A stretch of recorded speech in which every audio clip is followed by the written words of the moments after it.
Hello everyone, আমার রান্নাঘরে আপনাদের স্বাগতম। আজকে আমি ঝিঙে দিয়ে শিং মাছের বাটি চচ্চড়ি করে দেখাবো। এই জন্য আমি 250 গ্রাম শিং মাছ আর হাফ কেজি ঝিঙে নিয়ে নিয়েছি। শিং মাছগুলো আমি ভালোভাবে ধুয়ে পরিষ্কার করে নিয়েছি। এখন মাথাটা ফেলে এই যে মাছের পিঠের যে কাঁটাটা থাকে, কাঁটাটার দুই সাইডে ছোট ছোট কাট দিয়ে নিয়েছি। দেখেন, খুব ছোট করে কেটে নিয়েছি। এখন এই কেটে নিয়েছি, এর মধ্যে থেকে দেখেন আমি এই যে রগটা ফেলে নিচ্ছি। এটাই সহজ পদ্ধতি শিং মাছের রগ ফেলার আমার মনে হয়, তাই আমি এইভাবেই করে নিই। অনেকে কেটে তারপরে কাঠির সাহায্যে রগটা ফেলে, ওটা অনেক সময় লাগে। এটাই সহজভাবে ফেলে দেওয়া যায়। এই যে রগগুলো আমি এইভাবে টান দিলেই দেখেন চলে আসে সুন্দরভাবে। এখন সবগুলো রগ আমি ফেলে দিলাম। আর আমি ঝিঙেটা কেটে ধুয়ে পরিষ্কার করে নিয়েছি। সবগুলো শিং মাছেরই রগ ফেলে দিতে হবে। আমি কিছুটা আগে করে রেখেছিলাম আপনাদের দেখানোর জন্য, বাদবাকি করে নিলাম। এখন একটা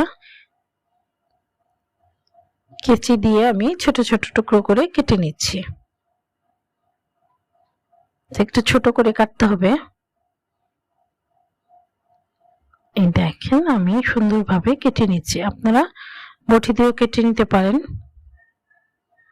তো সবগুলো শিং মাছ এখন আমি ভালোভাবে ধুয়ে পরিষ্কার করে নিব। এই যে ঝিঙেটা খোসাটা ফেলে আমি ছোট ছোট টুকরো কিউব আকারে কেটে নিয়েছি। যতটুকু আমি শিং মাছ টুকরো করেছি ওই সাইজেরই কেটে ধুয়ে পরিষ্কার করে নিয়েছি। এই যে শিং মাছগুলো আমি এখন ধুয়ে নিয়েছি ভালোভাবে। এখানে আমি একটা টমেটো পাতলা স্লাইস করে কেটে নিয়েছি। আর এখানে বড় সাইজের দুইটা পেঁয়াজ আছে, এটা ইন্ডিয়ান পেঁয়াজ। আর এখানে আমি আদা রসুন নিয়ে নিয়েছি, সবগুলো দিব না, এখান থেকে আমার 1 চা চামচ লাগবে। এখন একটা বোল নিয়ে নিলাম, সব মাখিয়ে আমি বসিয়ে দিব বাটিতে। এখন আমি পেঁয়াজটা নিয়ে নিলাম। এখন দিয়ে দিব স্বাদ মতো লবণ। এখন লবণ দিয়ে আমি একটু কচলিয়ে পেঁয়াজটা মেখে নিব, তাতে পেঁয়াজটা নরম হয়ে যাবে। অবশ্যই ভাপা চচ্চড়ি এগুলো করার সময় পেঁয়াজটা ভালোভাবে লবণ দিয়ে মেখে নিবেন। এখান থেকে আমি 1 চা চামচ আদা রসুন বাটা নিয়ে নিলাম।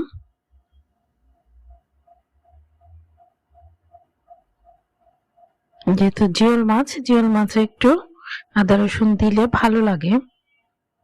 এখন দিয়ে দিব হাফ চা চামচ মরিচ গুঁড়া। যারা ঝাল বেশি খাবেন তারা 1 চা চামচ দিবেন। আর হাফ চা চামচ হলুদ গুঁড়া।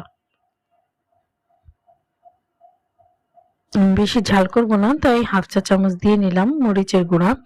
এখানে দিয়ে দিলাম সামান্য পরিমাণ জিরা গুঁড়া আর সামান্য পরিমাণ ধনিয়া গুঁড়া।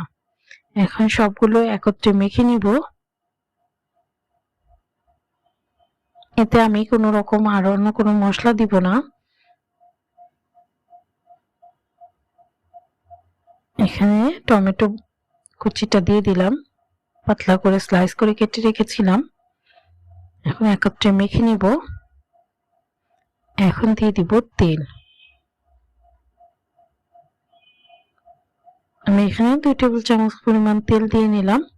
তেল দিয়ে আবার ভালোভাবে মেখে নিতে হবে, যেহেতু চচ্চড়ি সেহেতু ভালোভাবে মেখে নিতে হবে। এখন দিয়ে দিব শিং মাছটা দিয়ে আমি মেখে নিয়ে কিছুক্ষণ মেখে নিয়ে দিয়ে দিব এই যে কেটে ধুয়ে রাখা ঝিঙে। এখন অনেক দেখা যাচ্ছে, কিন্তু ঝিঙে যখন সেদ্ধ হয়ে যাবে তখন একদম কমে যাবে।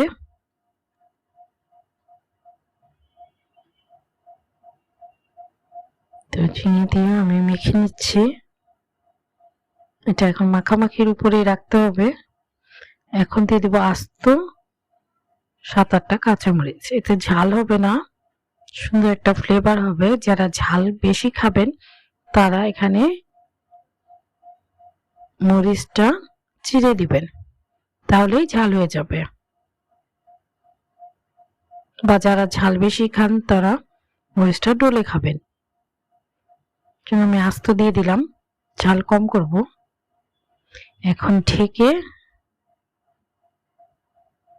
এই তো এখন আমি একটা সিলভারে বাটি নিয়ে নিয়েছি, বাটিতে এখন দিয়ে দিব সবগুলো। এই যে মাছ ঝিঙে মাখানো মশলা দিয়ে সব দিয়ে দিচ্ছি।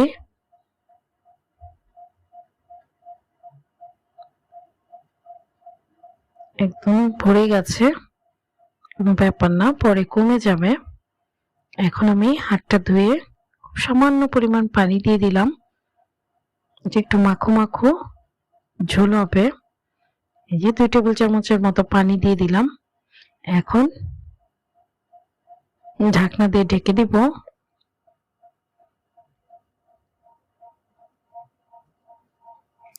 আর কারি কুকারের হাঁড়িতে আমি পানি গরম করতে দিয়ে একটা স্ট্যান্ড বসিয়ে দিয়েছি, বেশ পরিমাণ পানি আছে।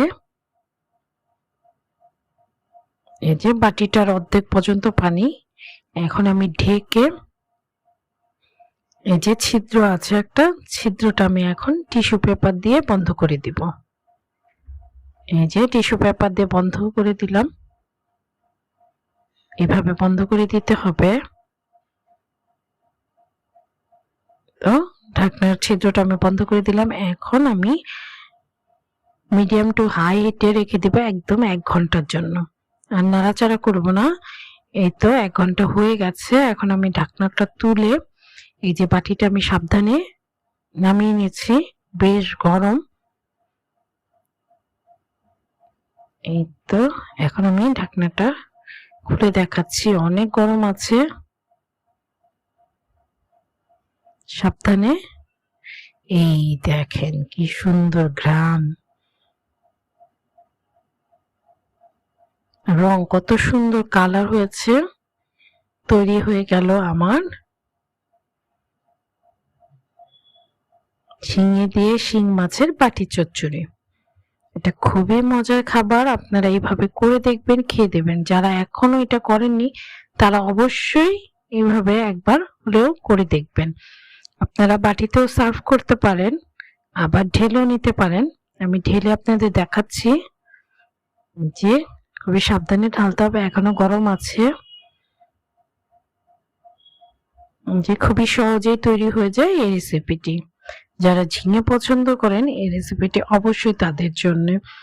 আপনি এভাবে করে দেখবেন, খেয়ে দেখবেন। আমার রেসিপিটি ভালো লাগলে আমার সাথে থাকবেন, পাশে থাকবেন, লাইক শেয়ার